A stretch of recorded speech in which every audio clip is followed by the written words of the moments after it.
आज पुनः आपके सामने जो कक्षा लेकर के हाजिर हूं उसे कहेंगे हम वर्णमाला पर प्रश्नोत्तर।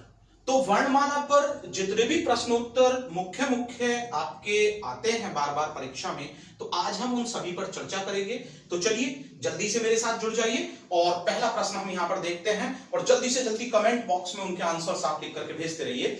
वर्णमाला में स्पर्श व्यंजनों की संख्या देखिए, स्पर्श या स्पर्शी। तो देखिए स्पर्श व्यंजन आप जानते हैं कि जब जिह्वा का कोई भी भाग हमारे मुख के किसी भी अंदरूनी भाग को स्पर्श करता है तो हम उनको स्पर्शी व्यंजन कहते हैं। और जब मैं आपको व्यंजनों के बारे में पढ़ा रहा था तो मैंने कहा था कि वर्णमाला को याद करने का तरीका होता है कचोट तप। मैंने ये ट्रिक आपको दी थी कचोट तप। और कचोट तप में मैंने कहा था कि कै वर्ग, चे वर्ग, टे वर्ग, ते वर्ग और पे वर्ग। तो एक वर्ग में जब हमारे 5 वर्ण होते हैं तो ये 5 हमारे वर्ग हो जाते हैं। तो इजिकल टू हमारा कितना हो जाएगा 25। तो जो हमारे वर्णमाला में स्पर्शी व्यंजन है उनकी संख्या क्या होगी 25। तो आपका जो उत्तर होगा वो होगा 25। चलिए नंबर 2 पर, किस व्यंजन का उच्चारण स्थान तालव्य है। तो देखिए उसने कहा कि किस व्यंजन का उच्चारण स्थान तालव्य है। तो देखिए मैं इसके लिए ये ट्रिक आपको दिया था और मैंने यहां पर कहा था कि देखिए कै वर्ग कंठ से बोला जाता है, याद होगी वो ट्रिक आपको। जब यहां से कोई ध्वनि जाएगी तो वो सीधी तालव्य पर जाएगी और तालव्य पर कै के बाद हमारा क्या वर्ग आता है, चे वर्ग आता है। कुछ ध्वनि हमारी पीछे जाएगी और जो पीछे निकल जाएगी उसे हम मूर्धा कहेंगे। इसके लिए आप हमारी वर्णमाला का जो दूसरा पार्ट है उसे जरूर देखिएगा। तो यहां पर हमारा टे वर्ग और जब इसके बाद आगे जाएगी तो कुछ दंते पर जाकर के रुकेगी और दंते पर जो होगा वो होगा ते वर्ग। और जब ते वर्ग के बाद ओष्ठ पर जाकर के जो ध्वनि होगी वो होगी आपकी पे वर्ग, ठीक है ना। तो अब उसने कहा कि आप हमें बताइए कि किस व्यंजन का उच्चारण स्थान तालव्य है। पहला दिया गे, तो गे हमारा के वर्ग में आता है इसलिए यहां पर कंठ हो जाएगा। दूसरा दिया झ, और जब हम झ को देखते हैं तो चा छा जा झा, तो श्योर है कि जो हमारा झ है वो तालव्य होगा। अगर हम नए वर्ग को देखते हैं, नए को देखते हैं तो वो दंत हो जाएगा और अगर हम मैं को देखते हैं तो वो ओष्ठ हो जाएगा। तो आपका उत्तर होगा इसमें झ। तो आप नंबर 2 पर क्या कर देंगे यहां पर झ झंडा, ठीक है ना। चलिए अब हम यहां से नंबर 3 की ओर चलते हैं और जो नंबर 3 आपका प्रश्न है वो कहता है निम्न में से अनुनासिक वर्ण बताना है। जब मैं आपको भाग 2 पढ़ा रहा था तो मैंने कहा था कि एक वर्ग बराबर 5 वर्णों के होता है और वर्ग का जो अंतिम हमारा अक्षर होता है वो किस में जाता है, अनुनासिक में जाता है। तो जब हम यहां पर देखें पे वर्ग के अंदर ही पा फा बा भा मा, तो मां जो है यहां पर वो 5वां है। तो श्योर है कि यहां पर जो आंसर आएगा वो क्या जाएगा, अनुनासिक में जाएगा। अब आगे कहता है नंबर 4, निम्न में से कौन सा वर्ण घोष वर्ण है। अब देखिए घोष की बात करें तो इसके लिए मैंने आपको ट्रिक दिया था और जो मैंने ट्रिक दिया था तो उसमें मैंने आपको ये ट्रिक दी थी, आप याद कीजिए, अघोष, सघोष, अल्प प्राण और महाप्राण। जरा याद कीजिए, अल्प प्राण और एक बोला था हमने महाप्राण। तो आपको मैंने ट्रिक ये दी थी कि हम इसे 12 माने, इसे 24 माने। तो जब हम 12 और 24 मानेंगे तो 12 के बाद या 3 4 5 बचेगा एक वर्ग का, पहला दूसरा अक्षर या तीसरा चौथा पांचवा यहाँ। तो दूसरा और चौथा जब यहाँ है तो इसमें क्या बचेगा, 1 3 और 5 बचेगा। अब हम इस ट्रिक से बड़ी आसानी से ऐसे प्रश्नों को सोल्व कर लेंगे। तो उसने कहा निम्नलिखित में से कौन सा वर्ण घोष है। तो घोष में हमारा कौन सा जाता है, 3 4 और 5। अब देख लीजिए 3 4 और 5 इसमें कौन सा है। तो देखिए कै पहला है, नहीं हो सकता। ख पहला है, दूसरा दिया है, तो ये दोनों तो हमारे अघोष हो जाते हैं। इसके बाद हमारा बचता है यहां पर आकर के चे और गे।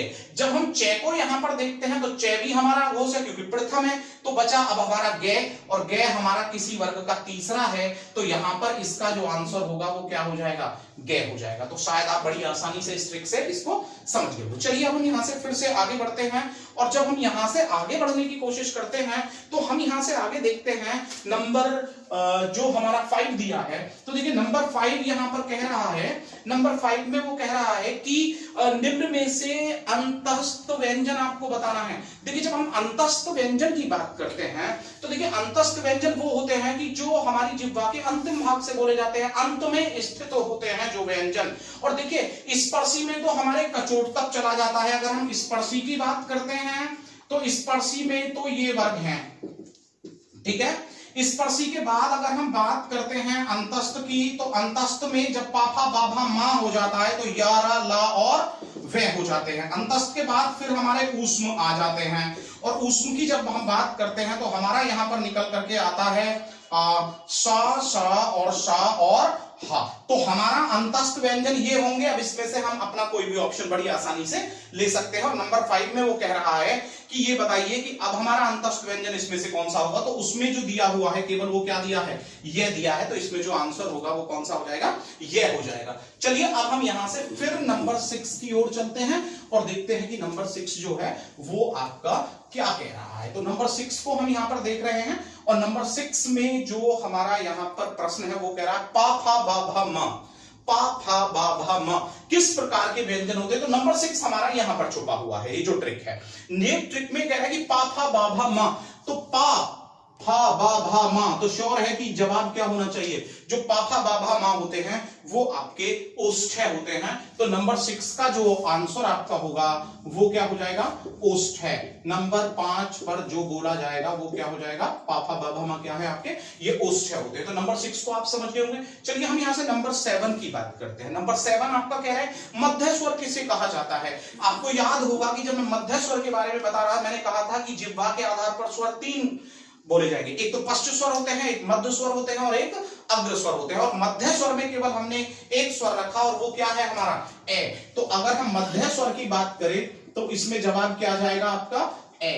याद रखिएगा मध्य स्वर बराबर क्या हो जाएगा आपका ए हो जाएगा। तो नंबर 7 में जो आपका जवाब होना चाहिए वो क्या होना चाहिए, ए होना चाहिए। नंबर 8 की हम बात करते हैं, हिंदी वर्णमाला में व्यंजनों की संख्या बतानी है। देखिए हिंदी वर्णमाला में अगर पूछता है आपसे कि व्यंजनों की संख्या, तो श्योर है कि व्यंजनों की संख्या ये बड़ा अच्छा और विचित्र सा प्रश्न आ जाता है। अगर वो कहते हैं हिंदी वर्णमाला में कुल वर्ण बताइए, 52 होते हैं। वो मैंने बहुत अच्छे से आपको समझाया कि कैसे 52 होते हैं। अगर वो कहता है स्वरों की संख्या बताइए तो 11 होते हैं। यदि वो कहता है कि हिंदी वर्णमाला में व्यंजनों की संख्या बताइए तो वो कितने होते हैं, 33 होते हैं। अगर वो पूछ लेता है कि ये 33 कैसे बनते हैं, तो देखिए एक तो हमारा कै वर्ग, चे वर्ग, टे वर्ग, ते वर्ग और पै वर्ग, तो 25 तो हमारे ये व्यंजन वर्ण हो जाते हैं। इसके बाद हमारा आता है अंतस्थ, और जब हम अंतस्थ की बात करते हैं तो यारा लव, तो 4 हमारे इसमें आ जाते हैं। और इसके बाद हमारा सा सा और सा और है आ जाते हैं, तो 4 ये हो जाते हैं। तो 25 4 29 और 29 के बाद 4 कितना हो जाता है, ये 33 हो जाता है। तो शायद आप अच्छी तरीके से जो नंबर 8 का आंसर है वो समझ गए होंगे कि हम इसमें व्यंजनों की संख्या जो 33 बताते हैं वो किस प्रकार से बताई जाती है। चलिए नेक्स्ट की ओर चलते हैं और नंबर हम अब यहां पर 9 को देखेंगे। और जो नंबर 9 है वो आपका कह रहा है कि बताइए निम्नलिखित में से ऊष्म व्यंजन कौन सा नहीं है। देखिए मैं इनको यहां से नहीं हटा रहा हूं क्योंकि ये ट्रिक्स हैं जो आपके हमेशा काम आएंगी। नंबर 9 में वो यहां पर कह रहा है कि बताइए कि ऊष्म व्यंजन कौन सा नहीं है। तो ऊष्म व्यंजन की अगर हम यहां पर बात करते हैं तो आप मुझे बताइए कि अंतस्थ के बाद जो ये श है जो आ रहे हैं ये कौन से व्यंजन हैं आपके, ये ही तो आपके ऊष्म व्यंजन हैं। और जब ऊष्म व्यंजन की यहां पर बात हो रही है, आपको ये मैं बता ही चुका हूं कि ये जो 25 होते हैं ये स्पर्शी होते हैं, राइट है। तो स्पर्शी ये हो गए, अंतःस्थ में 4 यारा लव और सा हमारे ऊष्म में। तो उसका प्रश्न भी यही है कि ये बताइए कि कौन सा ऊष्म नहीं है। तो श्योर है उसमें आपको श दिया है, सा दिया है और से भी दिया है, लेकिन उसमें जो दिया है गे, तो गे तो हमारा ऊष्म व्यंजन है ही नहीं। गे तो हमारा जो व्यंजन है वो स्पर्शी व्यंजन है, और स्पर्शी व्यंजन और कै वर्ग से आता है, ठीक है ना। चलिए अब हम यहां से आगे बढ़ते हैं, और अब जो हम यहां से आगे चलते हुए नंबर 10 को देख रहे हैं, तो नंबर 10 हमारा क्या कह रहा है। चलिए नंबर 10 जल्दी से देखिए और उसका तुरंत मुझे रिप्लाई यहां पर दीजिए कि क्या है इसका रिप्लाई। यहां पर आंसर लिख के भेजिए उसका, ठीक है ना। चलिए आंसर भेजिए जो भी ऑनलाइन है यहां पर। नंबर 10 कह रहा है यहां पर कि गे ज्ञानी। जब हम गे की बात कर रहे हैं तो वो कह रहा है कि नंबर 10 में कि ये बताइए कि ये जो गे ज्ञानी है ये किस प्रकार का वर्ण है। पहली बात आती है, देखिए गे, छ, त्रय, गे और श्रय, आपको पता है कि ये संयुक्त व्यंजन होते हैं, 4 संयुक्त व्यंजन होते हैं। फिर वो कह रहा है कि ये बताइए कि गे किसके मेल से बनता है। तो जय प्लस अइया, और इसके मेल से क्या बनता है, ये बनता है गे ज्ञानी। तो श्योर है कि जो आपका ऑप्शन होना चाहिए वो बी होना चाहिए, जय प्लस अइया।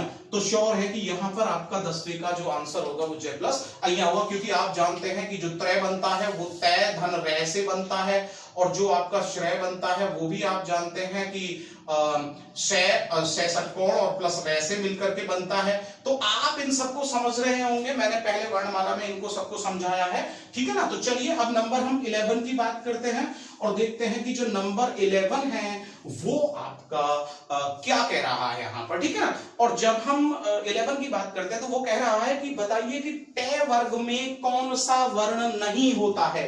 जब हम बात करें कि टे वर्ण में कौन सा वर्ण नहीं होता है, तो टे वर्ग में 5 वर्ण है हमारे, ट ठ ड ढ ड़, ट ठ ड ढ ड़। तो हमें इसमें ठा भी दिया है, ढा भी दिया है और ड़ा भी दिया है। तो श्योर है कि इसमें जो धै धनुष दिया है, तो धै धनुष किस में आएगा, ये तो तय वर्ग का है।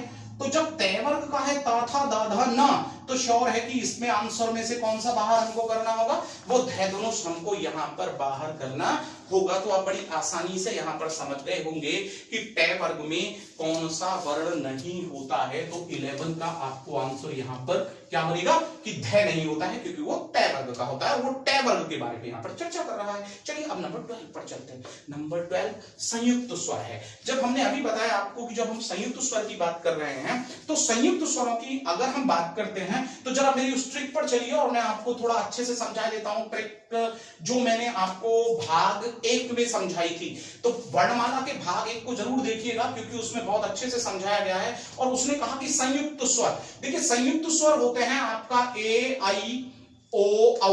देखिए दोबारा से बात पर गौर दीजिएगा, ए आई ओ औ, ये हमारे संयुक्त स्वर हैं, ए आई ओ औ। और जब हम इनकी बात करते हैं तो इन सब में अगर आप ए का मेल कर देते हैं, अगर ए का ए से कर दे तो यहां पर क्या बन जाता है, ई ए उ। तो देखिए यहां पर ए का मेल करेंगे आप ई से, तो आपको तुरंत क्या मिलेगा, ए से करेंगे तो तुरंत आई, ऊ से करेंगे तो ओ मिल जाएगा, और ओ से करेंगे तो औ मिल जाएगा, राइट है। तो यहां पर ये आपको फिर से समझा देता हूं मैं। यदि आप ए का मेल ई से करते हैं ए का मेल ए से करते हैं आई, ए का मेल ऊ से करते हैं ओ, और ए का मेल ओ से कर देंगे तो ओ। मैंने ट्रिक दिया था उस समय आपको, वर्णमाला भाग 1 में ई ए ऊ, उसको जरूर देखिएगा ताकि आप इसे आसानी से समझ सके। तो उसने यहां पर यही कहा है कि ये बताइए कि संयुक्त स्वर किसमें है, तो ई ए आई ओ औ, और ये जो दिए हैं आपके ऑप्शन घ में दिए गए हैं सभी के सभी,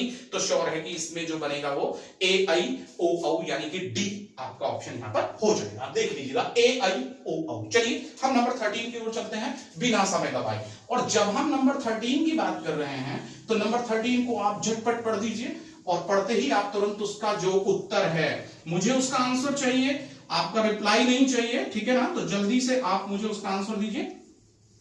हाँ, तो देखिए यहां पर जैसे हम बात कर रहे हैं 13वीं की जो ड़ा है उसका उच्चारण स्थान बताना है आपको। तो देखिए अब आप वहां से मुझे आंसर नहीं दे सकते हैं, लेकिन आप वहां से हमको रिप्लाई नहीं करेंगे। तो अब आप जानते हैं, मैं थोड़ा इंग्लिश में बता दूं कि रिप्लाई और आंसर जो इन दोनों में अंतर है वो क्या होता है कि देखिए जब हम रिप्लाई की बात करते हैं तो रिप्लाई जो होता है वो जस्ट ओरली होता है, लेकिन जो आंसर होता है वो रिटन में होता है। तो याद रखिए जब मैं बात आंसर की करता हूं तो आपको झटपट ऑप्शन लिख देना है, और जब रिप्लाई की बात है तो आपको बोल करके उसको हमें जवाब देना है, प्रत्युत्तर। तो चलिए अब हम यहां से फिर आगे बढ़ रहे हैं, नंबर 13 को देख रहे हैं। अड़ा का उच्चारण स्थान। जब ड़ा का उच्चारण स्थान की बात आ रही है कि इसका उच्चारण स्थान बताइए आप, किसका उच्चारण, अड़ा का उच्चारण स्थान बताइए। देखिए स्पर्शी व्यंजन है, लेकिन जब ये 5वां वर्ण है तो श्योर है कि ये नासिक क्या होना चाहिए, और 5वां जो वर्ण होता है किसी भी वर्ग का वो क्या होता है, वो नासिक क्या होता है, ठीक है ना। तो बिल्कुल ठीक है कि ये नासिक क्या है यहाँ पर। और इसके बाद जब हम यहाँ से आगे बढ़ने की कोशिश करेंगे तो 14वां यानी कि थे किस वर्ग का व्यंजन है, तो थे किस वर्ग का व्यंजन है, जरा ध्यान दीजिए, थे किस वर्ग का व्यंजन है, वर्ग व्यंजन पूछा है इसमें, ये बताइए कि किस वर्ग का व्यंजन है, थे। तो देखिए जब हम थे पर जाते हैं तो यहां पर उसने ये नहीं पूछा है कि ये तय वर्ग का व्यंजन है, नहीं, उसने कहा किस वर्ण में और किस वर्ग का व्यंजन है और कहां से बोला जाता है। तो उसने पूछा है यहां पर जो प्रश्न है आपका कि किस से बोला जाता है। तो देखिए जब हम थे की बात करते हैं तो ता था दा धा, तो थे जो आता है वो दंत में आता है, जबकि यहां पर दिया है कि भाई ओष्ठ भी हो सकता है, तालव्य भी हो सकता है, दंत भी हो सकता है, ऊष्म भी हो सकता है। तो आप देखिए कि थे वर्ग में आता है, तय वर्ग में आता है थे, तो श्योर है कि ये किस में जाना चाहिए, दंत। तो इसका जो आंसर होगा वो क्या हो जाएगा आपका, दंत हो जाएगा। तो चलिए हम नंबर 15 की ओर चलते हैं। नंबर 15 को हम यहां पर देखते हैं, और जो नंबर 15 है वो कहता है कि गे को वर्णमाला में माना जाता है।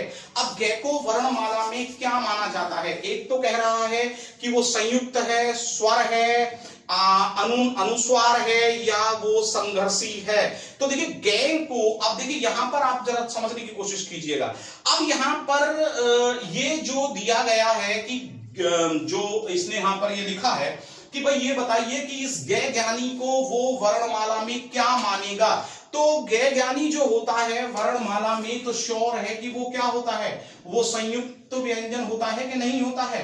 तो श्योर है कि वो हमें क्या मानना है, वो संयुक्त व्यंजन मानना है, क्योंकि गे जो होता है आपको जानना पड़ेगा इसके लिए। जब हम पाफा बाबा मा यारा ला वासा स है, तो हम बात करते हैं छह, त्रय, गे और श्रय, और ये जो चार होते हैं ये हमारे संयुक्त होते हैं। तो इसमें से गे भी क्या माना जाएगा, संयुक्त माना जाएगा। तो नंबर 15 भी आप आसानी से समझ गए हैं। नंबर 16 देखिए, कौन सा वर्ण स्पर्श संघर्षी है, कौन सा वर्ण स्पर्श संघर्षी है, यानी कि स्पर्श तो करता है लेकिन संघर्षी भी होना चाहिए। अब संघर्षी वर्ण होते क्या हैं, जब किसी वर्ण का उच्चारण करते समय जिह्वा, यानी कि दोनों जो तालु हैं हमारे वो इतने नजदीक आ जाते हैं कि जिह्वा को ध्वनि निकालने के लिए बड़े मुश्किल से स्थान मिल पाता है, और जो ध्वनि होती है वो संघर्ष करती हुई बाहर की ओर निकलती है, तो उन्हें कहा जाता है स्पर्श संघर्षी। और च, छ, ज, झ, ये जो हमारे वर्ण होते हैं ये क्या माने गए हैं, हमारे ये स्पर्श संघर्षी माने गए हैं। तो इसने कहा कि स्पर्श संघर्षी, तो आपको दिया है पहला ही झ, श, ट, ह। देखिए आप जानते हैं कि श और ह, श और ह जो होते हैं ऊष्म व्यंजन होते हैं। बात आती है कि जो टे व्यंजन होता है तो कचोड़ तप ये स्पर्शी व्यंजन होता है। अब बात आती है कि झ किस प्रकार का व्यंजन है, तो झ हमारा स्पर्श संघर्षी है, क्योंकि च, छ, ज, झ ये जो हमारे व्यंजन है स्पर्श संघर्षी। तो इसमें से एक ऑप्शन है आपका झ, इसलिए यहां पर उत्तर होगा आपका झ। चलिए आगे बढ़ते हैं और नंबर 17 को देखते हैं। और उसने कहा अंतस्थ नहीं है, नंबर 17 की बात की उसने, अंतस्थ नहीं है। मैं 16 का पहले आंसर लिख दूं झ, ठीक है। 17 में उसने कहा कि बताइए अंतस्थ नहीं है। तो अंतस्थ जो व्यंजन होते हैं हमारे वो होते हैं यारा ला व, क्या होते हैं, यारा ला और व। तो श्योर है कि जो अंतस्थ व्यंजन इसने कहा कि नहीं है, तो यह भी दिया है, रा भी दिया है, वह भी दिया है, लेकिन जो उसने हा दिया है तो श्योर है कि इसमें आंसर क्या हो जाएगा कि हा ही नहीं है। अब इसके बाद नंबर 18 को देखते हैं। अब जब हम नंबर 18 को देख रहे हैं 17 के बाद, तो 18 आपका कह रहा है कि ये बताइए कि हिंदी में जिन वर्णों का उच्चारण स्थान करते समय केवल श्वास का प्रयोग किया जाता है, किसका, केवल श्वास का, और श्वास का भी कैसा, ज्यादा प्रयोग किया जाता है। तो जब श्वास का ज्यादा प्रयोग किया जाता है तो देखिए श्वास के आधार पर दो प्रकार के वर्ण होते हैं। श्वास के आधार पर जो वर्ण है वो दो होते हैं, ठीक है ना। एक तो होते हैं आपके अल्प प्राण और एक होते हैं आपके महाप्राण, ठीक है। और देखिए मैंने इसके लिए ट्रिक दिया था कि भाई देखिए अल्प प्राण के अंदर तो आप रखते हैं 1, 3 और 5 जो वर्ग के वर्ण हैं, और 2 और 4 महाप्राण। तो उसने कहा जिसमें श्वास का ज्यादा प्रयोग किया जाता है, तो श्वास का प्रयोग किसमें किया जाता है, ज्यादा महाप्राण में किया जाता है। तो श्योर है कि यहाँ पर जो आपका आंसर होगा वो क्या हो जाएगा, महाप्राण हो जाएगा। अब यहां से हम आगे बढ़ते हैं और नंबर 19 को देखते हैं। और जब हम नंबर 19 की ओर चल रहे हैं तो जो नंबर 19 है वो कह रहा है, यहां पर जल्दी से आप इसे पढ़ डालिए, और नंबर 19 का जो अब आपका आंसर है वो तुरंत ऑप्शन के रूप में मेरे पास भेजिए। और नंबर 19 यहां पर कह रहा है कि नंबर 19 आपका यहां पर कह रहा है कि कौन सा स्वर दीर्घ है। अब एक बात बताइए कि दीर्घ स्वर पूछा है उसने, कौन सा स्वर यहां पर दीर्घ है। तो देखिए मैंने स्वर आपको कितने बताए थे, स्वर बताए थे मैंने 11, और दीर्घ स्वर कितने बताए थे, 7 बताए थे। वर्णमाला के प्रथम अध्याय में जरूर देखें जिसने भी नहीं देखा है। और मैंने उसमें जब बताए थे तो वो बताया था आ, बड़ी ई, उ, ए, आई, और बताइए कौन सा बताया था, जल्दी से बताइए मुझे। ओ औ, सीधी सी बात है। तो हमारा क्या होना चाहिए यहां, ओ और औ। अब आप देखिए कि ये कितने हो जाते हैं जब हम काउंट करते हैं, 1 2 3 4 5 6 7, तो 7 हो जाते हैं। अब उसने कहा कि बताइए कि कौन सा दीर्घ है, तो पहला ऑप्शन है ए, दूसरा है ई, थर्ड है उ, और लास्ट है आई। तो श्योर है कि उसके अकॉर्डिंग जो आंसर दिया है वो क्या हो जाना चाहिए, यहां पर आई हो जाएगा। अब लास्ट है हिंदी वर्णमाला में स्वरों की संख्या। देखिए बिल्कुल वो ही क्वेश्चन, हिंदी वर्णमाला में स्वरों की संख्या, कुल नहीं पूछा, उसने कहा हिंदी वर्णमाला में स्वरों की संख्या बताइए। तो स्वरों की संख्या कितनी करनी है आपको, 11 करनी है, और 11 भी कहां तक होती है, ऐसे औ तक। याद रखिएगा, ऐसे औ तक जो होते हैं वो हमारे कितने होते हैं, 11 होते हैं। कितने होते हैं, 11 होते हैं। तो प्रिय विद्यार्थियों, प्रिय दोस्तों, मैंने अभी तक जितने भी महत्वपूर्ण प्रश्न हैं जो हमसे पूर्व परीक्षाओं में पूछे गए हों, चाहे वो यूपी टेट हो, सी टेट हो, अन्य कोई भी परीक्षा हो हिंदी से रिलेटेड, तो मैंने उन पर यहां पर चर्चा की है। तो आप वर्णमाला में बहुत अच्छे से इन प्रश्नोत्तरों को समझे होंगे। मैं जल्द ही आपके सामने पुनः फिर से एक नई प्रश्नोत्तरी लेकर के सामने आऊंगा, और तब तक यदि आपको ये पसंद आया हमारा चैनल, तो इसे लाइक करना, शेयर करना, कमेंट करना और अपने मित्रों के बीच इसकी चर्चा करना बिल्कुल ना भूलें। धन्यवाद।